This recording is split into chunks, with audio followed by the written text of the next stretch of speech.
Assalamualaikum warahmatullahi wabarakatuh. Alhamdulillahirabbil alamin wa bihi nasta'in wa la umuri dunya waddin wa ala alihi washabihi ajmain amma ba'du. Baik, yang saya hormati Bapak Asep Rapiudin SEMM selaku dosen mata kuliah dari Manajemen Sumber Daya Manusia. Baik, dalam pembuatan video ini yaitu untuk memenuhi salah satu tugas ujian akhir semester di mata kuliah Manajemen Sumber Daya Manusia. Izin memperkenalkan diri, perkenalkan nama saya Kanaya Sabila dengan NIM 22331 dari Prodi Manajemen RA12. Baik, di sini saya akan memaparkan sedikit materi mengenai kompensasi. Jadi, langsung saja, kompensasi merupakan bentuk penghargaan yang diberikan ke perusahaan kepada karyawan atas kontribusi mereka. Nah, jenis kompensasi dibagi menjadi dua kategori. Yang pertama ada kompensasi langsung, yang kedua ada kompensasi tidak langsung.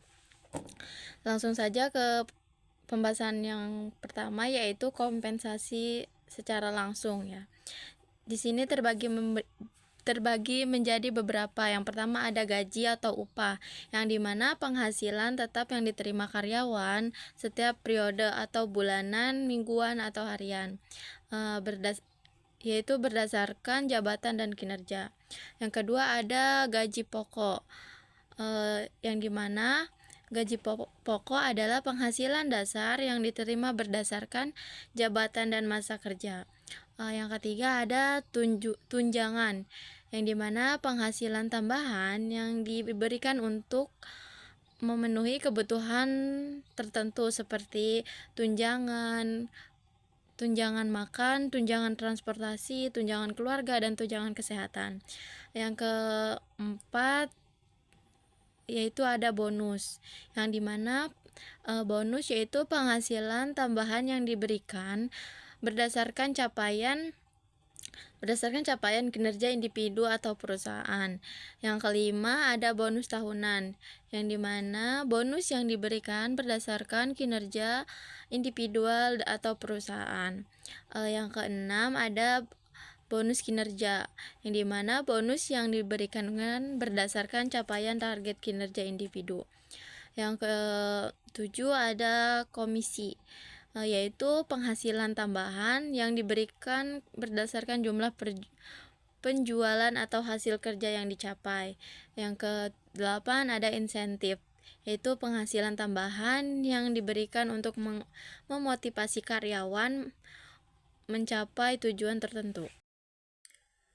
Baik, selanjutnya di sini ada kompensasi tidak langsung, yang dimana di sini ada manfaat, yaitu program yang memberikan keuntungan dan perlindungan bagi karyawan seperti asuransi kesehatan, yang dimana melindungi karyawan dari biaya pengobatan. Yang keduanya ada asuransi jiwa, yaitu memberikan santunan kepada keluarga karyawan jika terjadi duka atau kematian. Yang selanjutnya ada asuransi kecelakaan kerja, yaitu melindungi karyawan dari biaya pengobatan dan kehilangan penghasilan akibat kecelakaan kerja. Di sini juga ada program pensiun, yaitu menjamin penghasilan karyawan setelah masa pensiun. Ada juga cuti, yaitu cuti tahunan ya, cuti sakit, cuti melahirkan, dan cuti pernikahan. Di sini juga ada program pengembangan, yaitu program yang dirancang untuk meningkatkan kompetensi dan pengetahuan karyawan, seperti pelatihan, yaitu program pelatihan teknis dan pengembangan soft skills. Ada juga pendidikan, yaitu program beasiswa untuk melanjutkan pendidikan.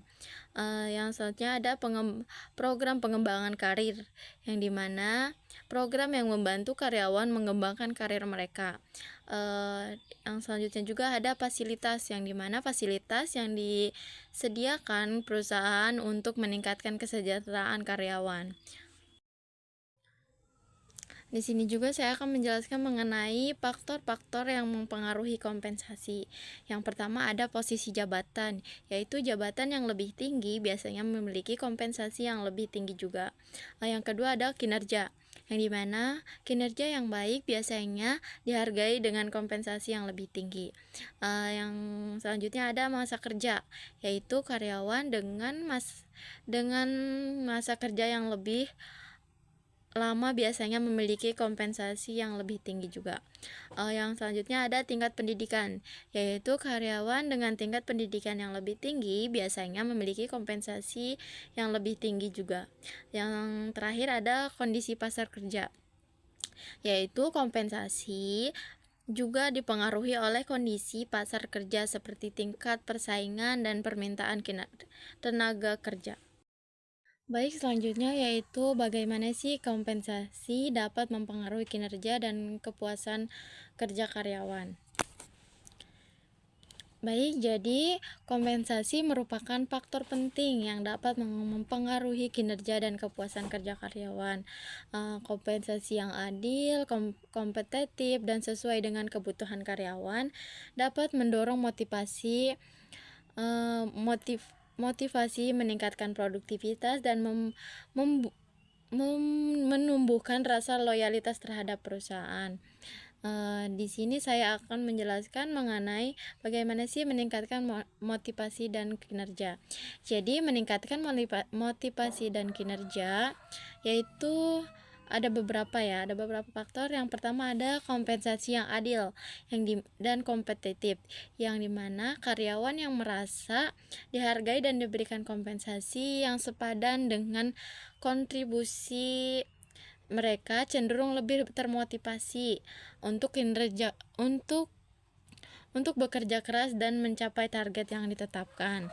Kompensasi yang kompetitif juga dapat membantu perusahaan menarik dan mempertahankan karyawan berbakat.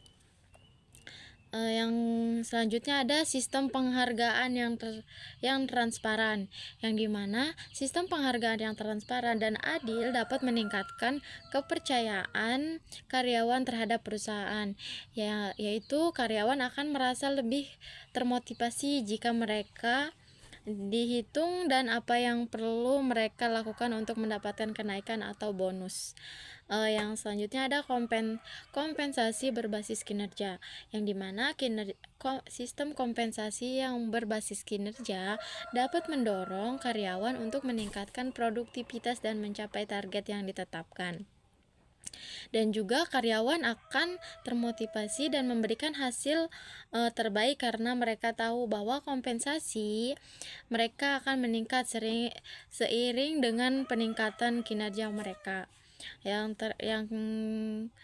terakhir yaitu ada insentif dan bonus, yang dimana insentif dan bonus dapat menjadi motivasi yang efektif untuk meningkatkan kinerja karyawan, seperti insentif dan diberikan untuk mencapai target tertentu dan menyelesaikan proyek dengan sukses, atau menunjukkan kinerja yang luar biasa. Baik, yang selanjutnya yaitu bagaimana sih meningkatkan kepuasan kerja. Jadi meningkatkan kepuasan kerja itu ada beberapa faktor. Yang pertama ada kompensasi yang memenuhi kebutuhan karyawan, yang dimana karyawan yang merasa kompensasi mereka memenuhi kebutuhan mereka, baik kebutuhan finansial ataupun non finansial, itu akan cenderung lebih puas dengan pekerjaan mereka. Yang dimana kompensasi yang memenuhi kebutuhan karyawan dapat berupa gaji yang layak, yang tunjangan yang memadai, dan program kesejahteraan yang bermanfaat. Yang kedua yaitu ada kompensasi yang adil dan setara, yang dimana karyawan yang merasa kompensasi mereka adil dan setara dengan karyawan lain yang memiliki posisi dan kinerja yang sama, cenderung lebih puas dengan pekerjaan mereka, yang dimana yaitu sistem kompensasi yang adil dan setara dapat meningkatkan moral dan kepuasan karyawan. Ada juga program kesejahteraan karyawan, yaitu program kesejahteraan karyawan seperti asuransi kesehatan, asuransi jiwa, program pensiun, dan kerja karyawan. Program kesejahteraan ini menunjukkan bahwa perusahaan peduli dengan kesejahteraan karyawan dan ingin membantu mereka dalam menghadapi berbagai tantangan hidup. Yang selanjutnya, yang terakhir ya, ada yaitu kesempatan pengembangan karir, yang dimana kesempatan pengembangan karir seperti pelatihan, pendidikan, dan program pengembangan karir dapat meningkatkan kepuasan kerja karyawan, yaitu karyawan yang merasa memiliki kesempatan untuk berkembang dan maju dalam karir mereka cenderung lebih puas dengan pekerjaan mereka. Baik, dari materi yang telah saya sampaikan, di sini saya menarik kesimpulan bahwa kompensasi yang tetap dapat menjadi alat yang ampuh untuk meningkatkan kinerja dan kepuasan kerja karyawan, yang dimana perusahaan sangatlah perlu memperhatikan kebutuhan dan preferensi karyawan, dan juga menetapkan sistem kompensasi yang adil dan kompetitif, serta memberikan kesempatan pengembangan karir untuk meningkatkan motivasi, produktivitas, dan loyalitas karyawan. Namun, perusahaan juga perlu memastikan bahwa sistem kompensasi mereka tidak menciptakan ketidakadilan atau ketidakpuasan di antara karyawan lainnya. Baik, mungkin itu saja yang bisa saya sampaikan. Eh, Kurang dan lebihnya saya mohon maaf. Billahi taufik walhidayah. Wassalamualaikum warahmatullahi wabarakatuh.